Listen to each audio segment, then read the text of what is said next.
दोस्तों, मेरे चैनल को जरूर सब्सक्राइब करें। आपका बहुत बहुत धन्यवाद।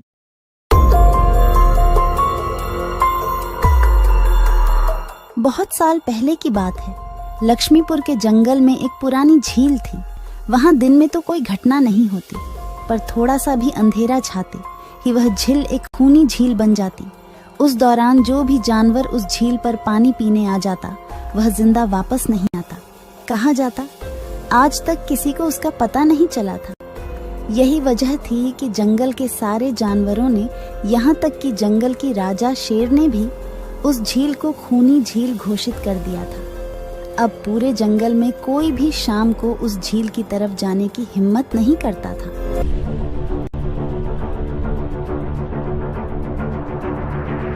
एक दिन उस जंगल में एक बंदर आ जाता है। उसकी और खरगोश की मुलाकात होती है। अरे बंदर भाई, कौन हो तुम? पहले तो तुम्हें इस जंगल में कभी नहीं देखा। खरगोश भाई, आज तक मैं शहर में इंसानों के बीच चिड़ियाघर में था। किसी तरह आजाद होकर आया हूँ। क्या इस जंगल में मेरे रहने के लिए कोई जगह है? हाँ बंदर भाई, ये हम जैसे जानवरों का घर है, इंसानों का चिड़ियाघर नहीं। आओ, मैं तुम्हें पूरी जंगल की सैर करवाता हूँ, सारी जगह के बारे में बताता हूँ। जो जगह पसंद आए वहीं टिक जाना। और खरगोश बंदर को पूरा जंगल घुमाता है। हाथी, जिराफ जैसे कई जानवरों के रहने की जगह ही नहीं, वहाँ के राजा शेर की भी गुफा दिखाता है, पर उस खूनी झील के बारे में ना बताता है और ना उसे वह दिखाने ले जाता है। बंदर वहीं बरगद के एक बड़े से पेड़ को अपने रहने के लिए पसंद कर लेता है। वहां रहते हुए अभी उसे 2 दिन ही गुजरते हैं कि तीसरे दिन शाम को घूमता हुआ वह उसी खूनी झील के पास पहुंच जाता है। अरे वाह, कितने सुंदर झील है। जी तो करता है ठंडे ठंडे पानी में कूद कर नहा लूं, लेकिन सर्दी होने का डर है। चलो, आज सिर्फ ठंडा ठंडा पानी से अपना प्यास ही बुझा लेते हैं।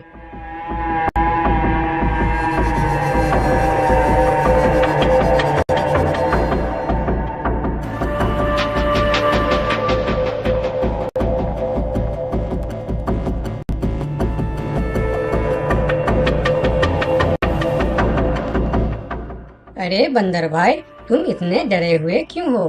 कहाँ से आ रहे हो? झील में पानी पीने गया था और जिंदा वापस आ गए। क्या मतलब? तुम्हें पता नहीं? वह इस जंगल की खूनी झील है। शाम होने पर कोई भी वहां जाता है तो जिंदा वापस नहीं आता। उसकी लाश का भी पता नहीं चलता कि वह कहाँ गायब हो जाती है।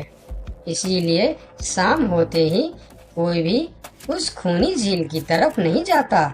ये हमारे राजा का आदेश भी है। कमाल है, मुझे तो पता ही नहीं।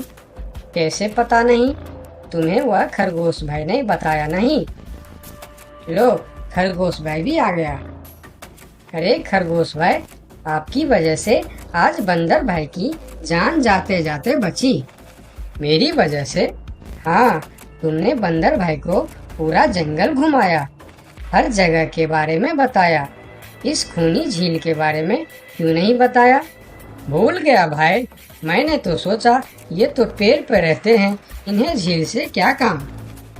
अभी अभी इन्हें खूनी झील की खूनी ने पकड़ने की कोशिश की, ये तो बाल बाल बच गए, वरना खूनी झील की खूनी, क्या तुमने उसे देखा? क्यों, क्या तुम लोगों ने आज तक नहीं देखा? नहीं, हम में से कोई कभी भी शाम को उस तरफ जाते ही नहीं और दिन में कोई घटना नहीं होती। और यह बात वह जाकर शेर के दरबार में सभी को बताता है। उसकी बात सुनकर किसी को भी यकीन नहीं आता है। क्या बात कर रहे हो बंदर?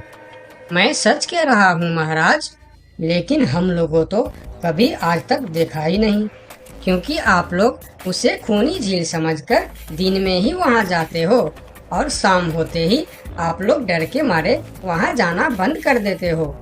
पूरे दिन वह मगरमच्छ झील में छुपा रहता है, शाम होते ही चुपचाप निकलता है और झील के पास पानी पीने आए जानवरों को खा जाता है। और आप लोग समझते हैं कि यह झील ही खूनी है, जबकि खूनी यह झील नहीं, इसमें छिपा हुआ मगरमच्छ है। हमें तो यकीन नहीं हो रहा है। वही तो बंदर भाई, हमें अगर पहले पता होता कि आप इतने बड़े झूठे हो तो हम अपने जंगल में आपको रहने की कभी जगह नहीं देते। अरे यार, आप लोग मेरे बात पर यकीन क्यों नहीं करते? मैं आप लोगों का भलाई के लिए ही बोल रहा हूँ। अगर तुम्हारी बात सच्ची है तो क्या तुम उस मगरमच्छ को हमें दिखा सकते हो? क्यों नहीं महाराज, आज शाम होते ही आप लोग वहाँ जाकर पेड़ और पत्थरों के बीच छुप जाना।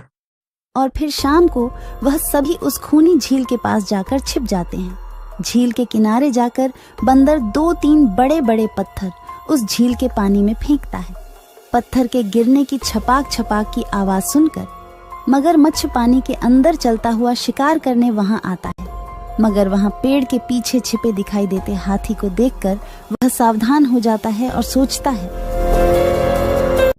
अच्छा, तो यह लोग मुझे छुपकर देखने आए हैं। अब मैं क्या करूं? हाँ, ये लोग तो बेवकूफ है। इन्हें फिर से बेवकूफ बनाते हैं। मैं फिर से पत्थर बन जाता हूँ। देखा, हमने कहा था ना, झील में एक बड़ा सा पत्थर है। हाँ, देखो, यही पत्थर तो हमें हमेशा रात में दिखाई देता है। हाँ, वही तो। ये पत्थर सिर्फ रात को क्यों दिखता है, दिन में क्यों नहीं दिखता, कभी सोचा है? हाँ, रात को चंद्रमा की वजह से पानी में ज्वार आता है तो वह पत्थर ऊपर हो जाता है। दिन में ज्वार नहीं आता तो पत्थर पानी में डूबा रहता है। उनकी बेवकूफी भरी बातें सुनकर बंदर परेशान हो जाता है। अरे यार, तुम लोग भी ना समझते ही नहीं। ठीक है, चलो एक काम करते हैं। तुम लोगों को लगता है ना कि वह बड़ा पत्थर, कि वह बड़ा ही मजबूत पत्थर है। अगर यह खुद ही बता दे कि यह एक मजबूत पत्थर है तो मैं भी मान जाऊंगा और अभी गुलाटी मारते हुए झील में छलांग लगा दूंगा और तैरता हुआ इस तरफ से उस तरफ चला जाऊंगा। यह सुनकर मगरमच्छ के मुंह में पानी आ जाता है। लगता है आज बंदर का नरम नरम मांस खाने का मौका मिलेगा। वैसे भी ये सारे जानवर बेवकूफ है। आज तक मुझे पत्थर ही समझते आए हैं। मैं पत्थर हूँ, मैं मजबूत पत्थर हूँ। सुना आप लोगों ने? ये कैसे आप लोगों को बेवकूफ समझता है? अरे पत्थर भी कभी बोलते हैं क्या? अब सभी की समझ में बंदर की बात आ जाती है। रात भर सभी शेर राजा की गुफा में मीटिंग करते हैं। बंदर सही कह रहा था। यह मगरमच्छ जरूर कहीं दूसरे जगह से हमारे जंगल में आ गया है। लेकिन अब क्या करे? अगर धरती पर होता तो मैं उसे धूल चटा देता था, लेकिन पानी में हमारा शक्ति कम हो जाती है। तो क्या इससे हमें कभी छुटकारा नहीं मिलेगा महाराज? मेरे ख्याल से तो नहीं। मिलेगा महाराज। ये पानी में भी रहेगा, हमें देखेगा भी, मगर वह कुछ कर नहीं पाएगा। ये कैसे हो सकता है? हो सकता है हाथी भाई। बस आप लोग मुझे 2 बड़े बड़े रस्सी दे दो। रस्सी का क्या करोगे? मैं शहर के चिड़ियाखाना में था तो एक एक तरीका सीखा है जानवरों पर कब्जा करने की। हम इस पर कब्जा कर लेंगे। और बंदर को 2 बड़ी बड़ी रस्सी लाकर दी जाती है। फिर बंदर उन सभी के साथ रस्सी लेकर उस खूनी झील पर पहुंचता है।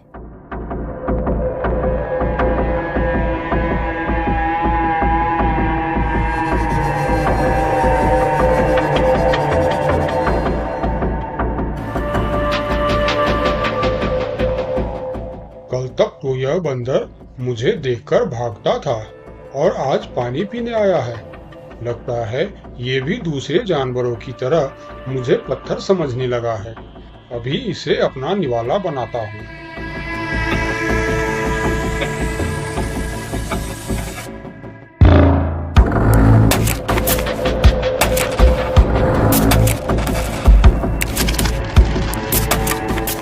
अरे, ये तो भाग भी नहीं पा रहा है। अब यह जितना ज्यादा फरफराएगा उतना यह फंदा कसता जाएगा और चुपचाप रहेगा तो फंदा ढीला रहेगा। जैसे यह फिर हिलेगा फिर फंदा कसता जाएगा। अब ना यह इससे छूट सकता है और ना पानी में जा सकता है। अरे वाह, फिर तो यह हमारा कुछ भी नहीं बिगाड़ सकता। अब हम सारे जानवर इस झील में कभी भी पानी पी सकते हैं, कभी भी नहा सकते हैं। अब यह हमारा कुछ भी नहीं बिगाड़ पाएगा। अरे वाह बंदर भाई, मान गए। आपने तो हमारी समस्या ही खत्म कर दी, वरना रात भर हमें प्यास ही रहना पड़ता था कि हमें झील में पानी पीने गया और झील ने हमें खा लिया। तो आज हमें एक बात समझ में आई है कि किसी भी अफवाह के चक्कर में हमें अपनी जगह छोड़कर नहीं जाना चाहिए, बल्कि उस अफवाह का समाधान क्या है वह खोजना चाहिए, क्योंकि कोई भी जगह खूनी नहीं होती, उस जगह पर रहने वाला खूनी होता है।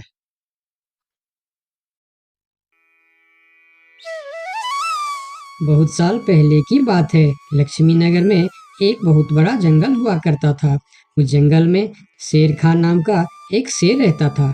वह जंगल का राजा था। उसके शासनकाल में जंगल के सभी जानवर सुखी और शांति से रहते थे। यदि जंगल में कोई भी जानवर गलत काम करता तो शेर खान उसे दंड देते थे। वह कमजोर जानवरों की रक्षा भी करते थे। एक दिन शेर खान अपने गुफा के सामने बैठे थे। तभी उसका दोस्त भालू उसके पास आया। फिर दोनों दोस्त मिलकर जंगल और जंगल के जानवरों के बारे में आलोचना करने लगे। मैं इस जंगल का सबसे शक्तिशाली जानवर हूँ। मेरे सामने जंगल का कोई भी जानवर टिक नहीं सकता। क्या कहते हो भालू भाई? ये तो तुमने बिल्कुल ठीक कहा, लेकिन हाथी के सामने तुम बिल्कुल चूहे जैसे दिखते हो। क्या ठीक कहा ना मैंने शेर खान? भालू की बात सुनकर शेर खान बहुत क्रोधित हो गए। भालू, तुम्हारी हिम्मत कैसे हुई मेरे बारे में इस तरह की बातें करने की? तुम्हें पता है तुम किसके सामने बात कर रहे हो? मैं इस जंगल का राजा हूँ। तुम मेरे दोस्त हो, इसीलिए तुम्हारे साथ मैं थोड़ा मजाक कर रहा था। तुम मेरे बात का बुरा मत मानना शेर खान। शेर खान नहीं, महाराज कहो महाराज। मैं इस जंगल का राजा हूँ, इसीलिए बाकी जानवरों की तरह तुम भी मुझे आज से महाराज कह के ही बुलाओगे। लेकिन शेर खान, हम दोनों दोस्त हैं, फिर भी तुम ऐसे क्यों बातें कर रहे हो? दोस्त है नहीं, दोस्त थे। आज से हमारी दोस्ती खत्म। आज के बाद मैं तुमसे कभी बात नहीं करूँगा। दोस्त कहकर मेरे सामने कभी मत आना। चले जाओ यहाँ से। अपने दोस्त का इस व्यवहार से भालू बहुत दुखी हुआ और वह वहां से चला गया। उसी जंगल में गोलू नाम का एक बंदर भी रहता था। वह दूसरों की चीज चुराकर भाग जाता था। एक दिन गोलू की चोरी करते समय शेर खान के एक सिपाही के द्वारा पकड़ा जाता है और उसे शेर खान के सामने विचार के लिए लाया जाता है। गोलू को देखकर शेर खान कहते हैं, गोलू, तुम्हारी चोरी की किस्से जंगल के दूर दूर तक मशहूर है। तुम जानवरों के घर में ही नहीं, बल्कि मेरे दरबार में भी बहुत चीज चोरी की है। इसीलिए मैं तुम्हें पहाड़ से गिराकर मारने की सजा घोषित करता हूँ। आज से ठीक 2 महीना बाद तुम्हें पहाड़ से गिराकर मार दिया जाएगा। अपनी मौत की सजा सुनकर गोलू बहुत रोने लगा और बोला, महाराज, मैं अब कभी चोरी नहीं करूँगा। मुझे माफ कर दीजिए महाराज। मेरे घर में छोटे छोटे बच्चे हैं, मुझे छोड़ दीजिए महाराज। लेकिन शेर खान ने उसकी फरियाद नहीं सुना। तब एक सैनिक उसे ले जाकर जेल में बंद कर देता है। उधर गोलू का दोस्त भोलू को जब इस बात का पता चलता है, तब वह गोलू से मिलने के लिए कैद खाने में पहुंच जाता है और उससे कहता है, देखा गोलू, तुम पकड़े गए ना। मैं तुम्हें कितनी बार कहा था कि चोरी करना छोड़ दो। अब क्या होगा बताओ, कैसे निकलोगे यहाँ से? ये सब छोड़ो भोलू भाई, जो होना था वो हो गया। मुझे तो बस अपने परिवार की चिंता हो रही है। काश मैं मरने से पहले उनके लिए कुछ कर पाता। मेरे छोटे छोटे बच्चे हैं, बीवी है, अब उन सब का क्या होगा? मेरे बिना वह भी जीवित नहीं रह सकते। गोलू की बातें सुनकर भोलू सोच में पड़ गया। फिर वह शेर खान के पास गया और बोला, महाराज, मैं गोलू का दोस्त भोलू हूँ। मैं आपसे कुछ कहने आया हूँ। तो तुम गोलू का दोस्त भोलू हो। ठीक है, बताओ क्या कहना चाहते हो तुम। महाराज, मैं चाहता हूँ कि आप गोलू को कुछ दिन के लिए उसके परिवार के पास जाने दें, ताकि वह मरने से पहले अपने परिवार के लिए कुछ इंतजाम कर सके। मरने वाले का आखिरी इच्छा पूरा कीजिए महाराज। आप एक बार उसके परिवार के बारे में भी सोचिए। गोलू ने जो किया उसमें उसकी परिवार की क्या गलती है? अगर आप उसे कुछ दिन के लिए अपने परिवार के पास रहने दोगे तो शायद उसका परिवार बच जाएगा। मैं इस बारे में तुम्हारी कोई मदद नहीं कर सकता। अगर अपने परिवार से मिलने के बहाने गोलू भाग गया तो मैं किसको सजा दूंगा? शेर खान की बात सुनकर भोलू थोड़ा सोच में पड़ गया। फिर बोला, तो ठीक है महाराज, आप गोलू को छोड़ दीजिए। जब तक गोलू वापस नहीं आ जाता मैं उसकी जगह कैद खाने में रहूंगा। और अगर वह कभी वापस नहीं आया तो क्या तुम उसके हिस्से की मौत की सजा भी लोगे? थोड़ा सोचकर बताओ। हाँ महाराज, मैं इसके लिए भी तैयार हूँ। भोलू की बात मानकर शेर खान ने गोलू को कैद से निकालकर भोलू को कैद खाने में डलवा दिया। तब बाहर निकलकर गोलू ने भोलू को बोला, दोस्त तुम चिंता मत करना, मैं समय से पहले ही वापस आ जाऊंगा। ऐसा कहकर गोलू वहां से चला गया और भोलू गोलू की जगह कैद खाने में रहने लगा। इस तरह बहुत दिन बीत गया, लेकिन गोलू वापस नहीं आया। तब एक दिन शेर खान भोलू के पास आया। देखा बंदर, मैंने कहा था ना गोलू वापस नहीं आएगा। अगर कल सुबह तक गोलू वापस नहीं आया तो शर्त के अनुसार कल शाम के समय तुम्हें पहाड़ से गिरा दिया जाएगा।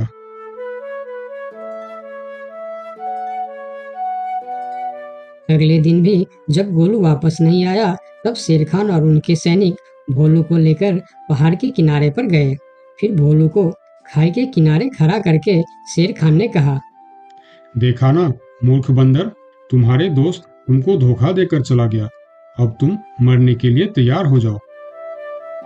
लेकिन इस बार भी गोलू नहीं डरा और बोला, कोई बात नहीं महाराज, मैं अपने दोस्त के लिए मरने के लिए भी तैयार हूँ। मैं यह जानकर बहुत खुश हूँ कि मेरा दोस्त अपने परिवार के साथ खुश है। मेरे आगे पीछे और कोई नहीं है, मैं तैयार हूँ महाराज।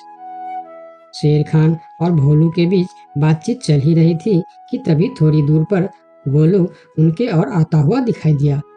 फिर पास आकर उसने बोला, तुम्हें ऐसा करने की कोई जरूरत नहीं है दोस्त। तुमने मेरे लिए जो किया उसके लिए तुम्हारा बहुत बहुत शुक्रिया। अब मैं अपनी सजा पूरी करने के लिए तैयार हूँ। महाराज छोड़ दीजिए मेरे दोस्त को। गोलू, तुम्हें वापस आने की क्या जरूरत थी? मैं यह सजा ले लेता था।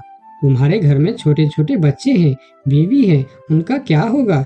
मेरे परिवार में मेरे अलावा और कोई नहीं है, इसीलिए यदि मैं मर भी जाऊं तो मेरे लिए किसी को कोई दुख नहीं होगी।